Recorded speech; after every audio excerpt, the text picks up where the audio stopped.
কবিতা আবৃত্তি কৰিবলৈ লৈছোঁ এটি নিৰ্বাচিত কবিতাৰ শিৰোনাম জয়া বন্দনা। কবি পদ্মধৰ চলিহা। আহা ভাই ভনী হবে মিলি জুলি, হতি গুণ গান গাও হিয়াৰ খুলি।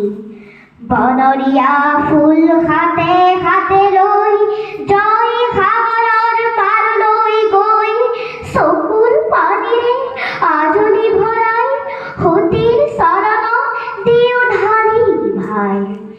স্বামী গৰাবানী আৰু নিজ দেশ ৰাখো বুলি দেখি সতীয়ে অশেষ। ভুগিছে নিষ্ঠুৰ ৰজাৰ হাতত যাতনা জেৰেঙা পথাৰ মাজত। অক্ষয় কীৰ্তি জগতত থৈ আকাশী ৰথত গুচি গ'লগৈ। পুত্ৰ ৰুদ্ৰ সিংহ আৰ্হিৰে বাকৰ সজাল